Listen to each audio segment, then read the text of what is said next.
My name is Anne Stonehouse. Welcome to the Victorian Early Years Learning and Development Framework Practice Principle video series. The framework is for all professionals and services working with children from birth to 8 years. In the videos, you see each practice principle in action. It's important to remember that all the principles intersect and overlap. Combined, they guide professional practice. This video should be used in conjunction with the Practice Principle Guide on Equity and Diversity. The guide is on the Department of Education and Training website. Every child has the right to participate in all aspects of community life. Equity begins with respecting the uniqueness of each child and family. Children and families differ in so many ways. For example, culture and language, physical capacity, gender, socioeconomic status, living conditions, mental and physical health. When professionals are committed to equity, they acknowledge and welcome diversity. This diversity may be in the form of family structure, sexual orientation of family members, circumstances, and culture.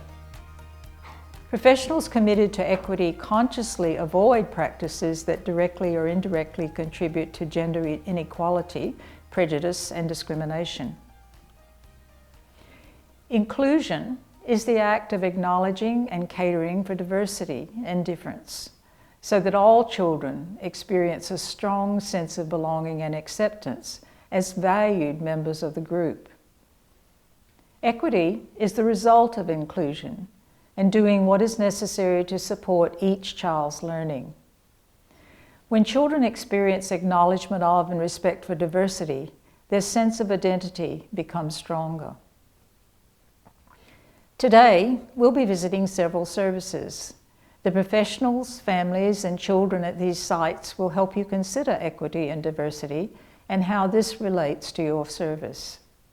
Everybody is given a fair go and is able to achieve or be supported in achieving anything that they wish to do so in after school care. We have a lot of conversations with children about diversity, but for our community, most of it doesn't seem to be around culture. It seems to be around just the differences between people. There's a great picture where there's 3 children that stand on equal size crate and another 3 children who stand on different size crates, but depending on what they need. So the children end up at the same level, able to see over the fence. So it just points out the difference between providing for people equally or giving people what they need to give them equal opportunity. We try and do some fundraising to enable the children who can't afford excursions to make sure that they can attend excursions. We use State Schools Relief a lot so that the children are in uniform, the same as all the other children. Equity as being giving the children, or every child, the opportunity to reach their full potential. Students who are on the program for students with disabilities are treated no differently to any of the children in the school. There are expectations that they work alongside the other children in the classroom. They will work in small groups, they will work individually with education support staff, or they will work in the class as a whole. And they work, if you walked into a classroom, I'm sure you would have difficulty recognising who the children were on the program with students with disabilities. Equity is not about providing something off to the side for the child who is different or providing exactly the same thing for every child. Rather, it requires professionals to plan with other professionals and practice in ways that enable all children to participate and engage fully. A commitment to equity means that professionals consciously avoid practices and assumptions that directly or indirectly contribute to inequality, prejudice, and discrimination. When we think about including children with additional needs and disabilities, it's far more than just having access to services, But that's a starting point. You can't be included in a program or an experience or a setting if you're not actually allowed to have access to that service. So that's a starting point. And it's also more than just being in the room. It's not about just being present. It's about actually being included. And that means having a program that actually enables the child to participate fully, to be treated equitably with their peers, to have opportunities within those settings. And that sometimes means providing additional resources or providing a very personalised program, or really looking at what needs to be done so that that child can be included in all aspects of their learning and development within that setting. There's about 39 different ethnic backgrounds. So it is diversity in itself, and it's about working with families and communities so that we can all work together. And I think, giving people the skills and the opportunities and the learnings so that we can function as a society. So I guess what I look at is the children here, that they're practicing the skills that we want in society, where that it doesn't matter what background you come from, it doesn't matter what your family can do, but we all together are Australian, no matter whether we're from a Vietnamese background or whether we're from an African background, but we are Australian, but we are diverse. And one of those things that we have to consider at school is wearing headscarves. So children from other backgrounds may not wear headscarves, but it is part of that tradition, and we need to respect those families. So say when you're going swimming, it can be, what do the girls need to do to be able to join in the swimming program like the other children? And they're just really simple things that they need to just go to the change room just to change separately in their own cubicle, just to be respectful of their religion. So there's just small things, I think, sometimes that can make a big difference. Professionals reinforce the value of all Australian children knowing about the contemporary cultures and histories of Aboriginal and Torres Strait Islander people. Professionals have a responsibility to advocate for equity and challenge inequitable practices, including gender inequality, prejudice, and discrimination.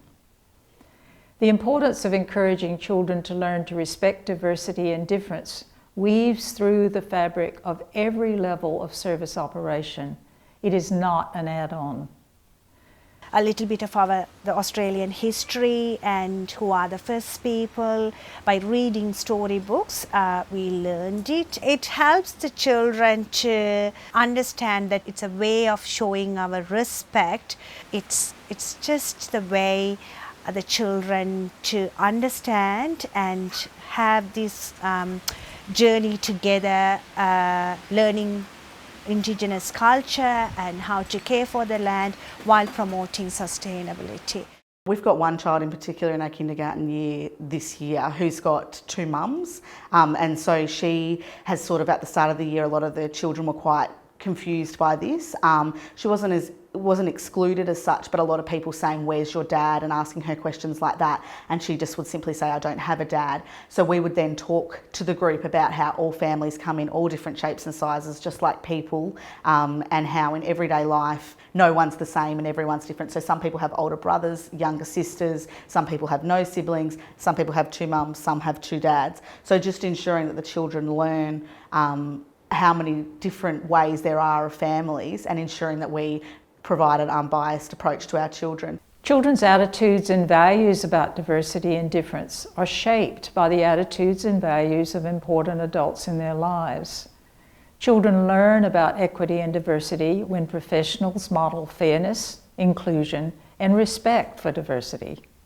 It's not always based around it being somebody looking different for a cultural reason, but it's just that we all have different eye colour, we have different hair colour, we have different skin colour. And one of those was, we were watching the Commonwealth Games a couple of years ago, and one of the weightlifters, we were talking about the countries being the same uniforms between Australia and South Africa. And one of the children commented about the fact that because a particular guy who was in Australian colours was quite dark-skinned, that he couldn't be an Australian competitor. And we talked about how we were all very different, and that when we started looking at some of the other sports, there was quite a diverse, between different people. In this kindergarten, even though there's not many children of different cultures, we still choose to celebrate Chinese New Year, set up environments to talk about these sort of things, display things, really teach them about the Aboriginal culture, teach the children all about the different cultures that there are, and ensuring that even though they don't see a lot of it in this community, that they're aware that it's out there. Professionals aim for every child and family to experience a sense of belonging, to be included, and see themselves as valued members of the group and the community. Striving for equity and enacting respect for diversity and difference are essential to providing high-quality services for young children.